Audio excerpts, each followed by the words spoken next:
can talk about things like this. This is amazing. The response tonight, you guys all coming out, is fantastic to hear about this, because this is something that's going on right here in Aurora, Oswego, Naperville. It's happening everywhere.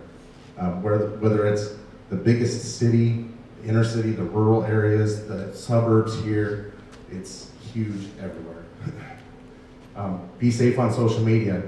You know, we had a situation with my daughter, Mackenzie. She played travel softball for years. And this was before I got into the whole sex trafficking, fighting, and doing this stuff with the FBI. She was playing for the Oswego Outlaws.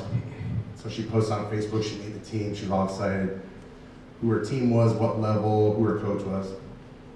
And then she got her uniform, they all took pictures, posted on Facebook. Hey, here's my number, here's my jersey, isn't this cool looking?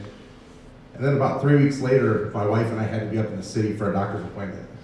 She posted on Facebook, hey, my parents are in the city at an appointment, can somebody pick me up and give me a ride to practice? We look back on that right now, at this point in our lives where we are in absolute terror. Because any predator can get into your social media. Don't think that because you have password protected, encrypted, all this stuff, that you're safe. There's no such thing. I thought I had all the tightest securities on all my social media profiles. The internet crimes folks hacked into my Facebook in 13 seconds. So I look back on that now and I'm like, anybody could have looked at that data, that information, and gotten to my daughter. And it's pretty terrifying. You can volunteer with local organizations. Here in the Fox Valley, it's amazing how many great organizations there are. It's about finding what you're passionate about, whatever it is. What's your cause? What's your fight? What do you want to make an impact in? There are so many great organizations in this area that would love you to help. Volunteer a few hours here and there. And it makes a huge impact. When you get rich later in life, you can donate to organizations and keep us all going. But most importantly, I tell my kids this all the time, and I want to share it with you tonight. Don't be defined by your career, your paycheck, your house, your zip code. Be defined by the work that you do using your gifts to make an impact. Because I'll tell you, I worked for a Fortune 100 company doing logistics for 20 years. I made a $100,000 base salary. If I wanted something, I bought it. If I wanted to go somewhere, I went. One afternoon, I went and bought a $32,000 motorcycle without even talking to my wife. And I'm ashamed of that. I was miserable at that point in my life because I was unhappy. I would wake up in the morning and think, how many sick days do I have left to use up? I wasn't a good dad. I wasn't a good husband. I was there, but I was non-existent. My life changed when I was laid off. I lost my house, I lost our cars, I lost my motorcycle, I lost all those things that I thought were important. And then I got transformed, and I'm still being transformed, and I will be, that'll keep taking place until I'm done living on this earth. What I want to say to you tonight, I guess, is make an impact. Use your gifts. You guys are so blessed with some amazing gifts, right? Use those gifts to make an impact.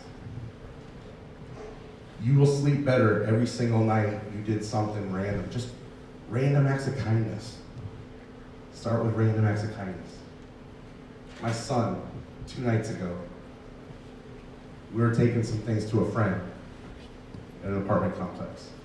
There was an elderly woman laboring to take groceries in her house. 25 steps. My son went over and helped her take her groceries in. He made an impact on her. She'll make an impact on somebody the next day. We need to start a trickle-down effect of reaching out to our neighbors, mending those communities that are so damaged by the things that people in my generation or older are messing up, to be quite honest.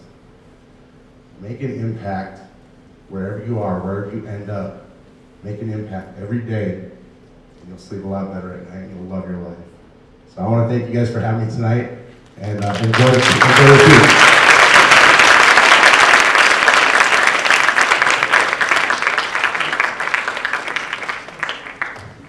Thanks so much, Chris. Can we just have a huge another round of applause?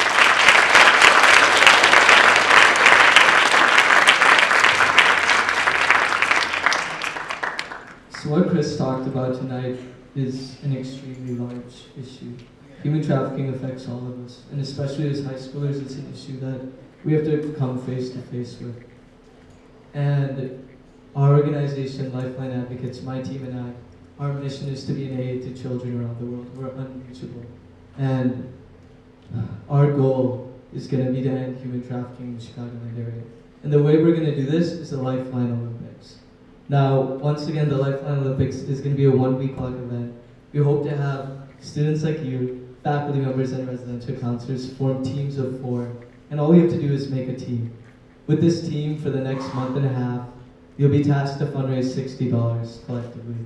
And all this money is going to be going to the Chicago Alliance Against Sexual Exploitation, an organization that works to advance public policy, awareness, and active criminalization against sex traffickers. So yeah, make a team to participate. Once again, you have to form a team of 4. And I'm so excited to see how much we fundraise. This is an amazing cause. Thank you so much once again, Chris.